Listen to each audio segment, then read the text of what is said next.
부사진 믿음의 가족 여러분, 오늘도 하나님의 은혜와 사랑이 여러분과 여러분의 가정과 여러분의 일터에 함께 하시기를 소망합니다. 오늘 함께 나누실 하나님의 말씀은 시편 89편 19절부터 37절 말씀입니다.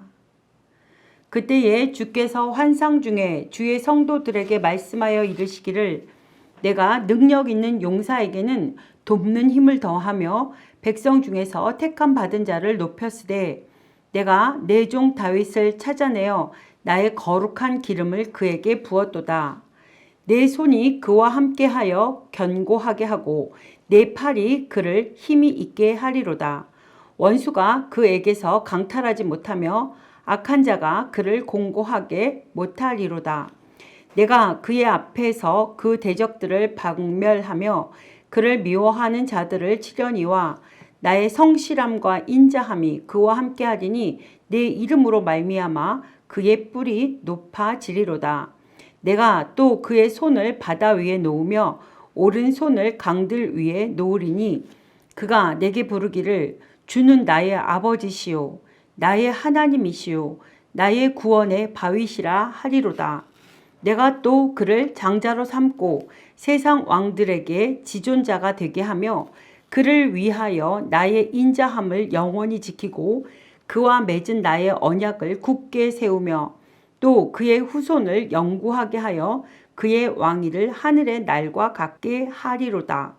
만일 그의 자손이 내 법을 버리며 내 규례대로 행하지 아니하며 내 율례를 깨뜨리며 내 계명을 지키지 아니하면 내가 회초리로 그들의 죄를 다스리며 채찍으로 그들의 죄악을 벌하리로다. 그러나 나의 인자함을 그에게서 다 거두지는 아니하며 나의 성실함도 패하지 아니하며 내 언약을 깨뜨리지 아니하고 네 입술에서 낸 것은 변하지 아니하리로다. 내가 나의 거룩함으로 한번 맹세하였은즉 다윗에게 거짓말을 하지 아니할 것이라. 그의 후손이 장구하고 그의 왕위는 해같이 내 앞에 항상 있으며 또 궁창의 확실한 증인인 달같이 영원히 견고하게 되리라 하셨도다. 셀라. 아멘.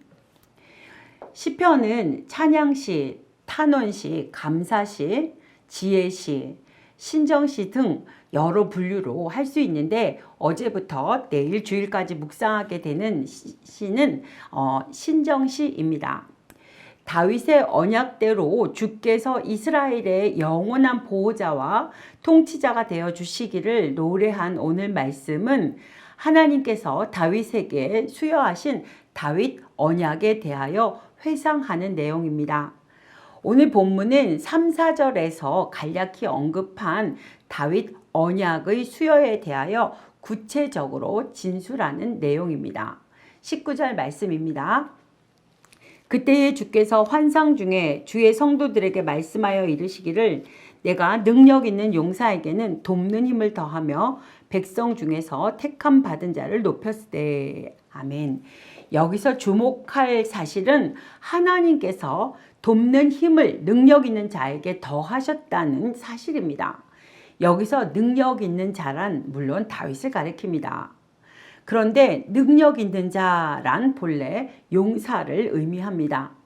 따라서 본문은 하나님께서 용사를 도와 능력 있게 하셨다는 뜻이 됩니다. 이 말씀은 마치 다윗이 하나님께 부르심을 받기 전부터 용사였던 것처럼 보이게 합니다.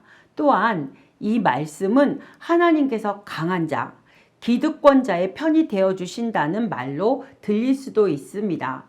그러나 하나님께서 이 말씀을 하심은 그런 뜻으로 하신 말씀이 아닙니다. 이 말씀은 아무리 최악의 상황 속에 있을지라도 믿음에 근거하여 용기를 잃지 않고 스스로 용기를 내며 강해질 때 하나님께서도 그를 도우신다는 의미의 말씀입니다. 다윗은 하나님의 부르심을 받았을 때 용사가 아니라 일개 목동에 지나지 않았습니다. 그는 겉으로만 보면 모든 사람이 무시해도 좋을 정도로 보잘것없는 존재였습니다. 골리앗과 대결을 위해 나아가고자 할 때 사울은 다윗을 가리켜서 너는 소년, 또 골리앗에게는 그는 어려서부터 용사라고 하였습니다. 그러나 다윗은 자신이 나약한 상태에 머무르는 것을 용인하지 않았습니다. 그는 하나님에 대한 믿음에 근거하여 스스로 용사가 되었습니다. 사랑하는 믿음의 식구 여러분, 아무리 어렵고 힘든 최악의 상태에 놓여 있어도 스스로 약해지지 말고 믿음에 근거하여 용기 있는 모습으로 나아가기를 간절히 소망합니다. 하나님의 돕는 힘이 우리에게 더하여질 것입니다. 마음을 강하게 하고 담대하게 하시기를 소망합니다. 26절을 보게 되면 하나님께서는 장차 다윗이 당신을 가리켜 나의 아버지, 나의 하나님, 나의 구원의 반석, 나의 구원의 바위라고 고백할 것이라는 것을 예견하고 있습니다. 이는 하나님과 다윗의 관계가 그만큼 친밀하여질 것을 말씀하신 것이라고 하겠습니다. 그런데 여기서 중요한 사실은 다윗이 이러한 신앙 고백을 드리게 된 원인이 어디에 있는가 하는 것입니다. 그것은 바로 하나님께서 22절부터 25절에서 말씀한 은혜를 베푸신 결과였습니다. 우리 함께 22절부터 25절을 봉독합니다. 원수가 그에게서 강탈하지 못하며 악한 자가 그를 공고하게 못하리로다. 내가 그의 앞에서 그 대적들을 박멸하며 그를 미워하는 자들을 치려니와 나의 성실함과 인자함이 그와 함께 하리니 내 이름으로 말미암아 그의 뿔이 높아지리로다. 내가 또 그의 손을 바다 위에 놓으며 오른손을 강들 위에 놓으리니. 아멘. 결국 하나님께서 다윗에게 은혜를 베푸신 것은 그와 친밀한 관계를 맺고 그로부터 자발적인 신앙 고백을 듣기를 원하셨기 때문이라고 할 수 있습니다. 이는 물론 하나님께서 우리에게 각종 은혜를 베푸신 목적이기도 합니다. 하나님이 우리를 위하여 독생자를 내어주시고 그 외에도 각양의 은혜를 베푸신 것은 우리로 하나님을 아버지와 하나님, 구원자로 친근히 섬기며 고백하기 위한 것입니다. 이것은 마치 양자를 삼은 아이로부터 모든 어색함과 불신, 불안을 씻어내고 아버지 혹은 어머니란 입술의 고백을 듣기 위원해서 아주 극진한 사랑을 쏘아 부어주는 양부모의 심정과 같다고 할 수 있습니다. 다윗이 하나님에 관한 자기 입술로 고백한 사무엘하 22장 2절과 3절을 보게 되면 나의 반석, 나의 요새, 나를 건지시는 자, 나의 하나님, 나의 피할 바위, 나의 방패, 나의 구원의 뿔, 나의 높은 망대, 나의 피난처, 나의 구원자 등 실로 많은 고백을 드리고 있는 것을 볼 수 있습니다. 왜 그가 이렇게 장황한 표현들을 통해 신앙 고백을 하게 될까요? 하나님께서 그와 같은 고백을 기뻐하신다는 것을 알았기 때문입니다. 자신이 직접 체험해 보니 이러한 고백을 드리지 아니할 수 없을 만큼 하나님께서 자신에게 많은 것을 해 주셨기 때문입니다. 그가 하나님을 기쁘시게 할 일은 그것밖에 없음을 알았기 때문입니다. 그러므로 오늘 본문을 통하여 우리의 마음에서 진심으로 우러나오는 신앙 고백이 얼마나 귀하고 소중한지 깨닫는 저와 여러분이 되시기를 간절히 소망합니다. 그래서 할 수 있으면 여러분의 입술로 하나님이 어떤 분이신지를 표현하시기 바랍니다. 찬양을 해도 여러분의 입술의 고백으로 하시고 감사를 해도 여러분이 받은 바를 말씀하시기 바랍니다. 30절에서 32절 말씀입니다. 만일 그의 자손이 내 법을 버리고 내 규례대로 행하지 아니하며 내 율례를 깨뜨리며 내 계명을 지키지 아니하면 내가 회초리로 그들의 죄를 다스리며 채찍으로 그들의 죄악을 벌하리로다. 여기서 하나님은 다윗의 안위를 영원히 보장하여 주시겠다고 약속함에도 불구하고 다윗이 후손이 율법을 지키지 않을 경우 회초리와 채찍으로 저희를 벌하시겠다고 경고하고 계십니다. 사무엘하 7장 14절에 보게 되면 내가 그에게 아버지가 되고 그는 내게 아들이 되리니 그가 만일 죄를 범하면 내가 사람의 매와 인생의 채찍으로 징계하려니와 라고 말씀하십니다. 하나님은 이러한 경고에 따라 다윗의 자손이 범죄할 때면 사람의 매와 인생의 채찍으로 그들을 징계하셨습니다. 여기서 사람의 매와 인생 채찍이란 주로 다윗 왕국을 침공한 이방 나라의 왕들을 말합니다. 르호보암 때에 있었던 남유다의 침공과 바벨론 왕 느부갓네살에 의한 남유다의 멸망이라고 할 수 있습니다. 남유다의 멸망으로 다윗 언약이 완전히 파기된 것처럼 보일 정도로 이스라엘 백성들에게는 실로 충격적인 사건이었습니다. 왜냐하면 남유다의 멸망으로 비롯 다윗 왕국은 멸망하였지만 다윗의 안위가 완전히 끊어진 것은 아니었기 때문입니다. 즉 하나님은 다윗의 자손 가운데서 만왕의 왕이신 예수 그리스도가 나게 하심으로 다윗 언약을 궁극적으로 이루셨던 것입니다. 그렇다면 하나님은 왜 이처럼 당신이 택하신 다윗의 후손들에게 대하여 징계를 내리신 것일까요?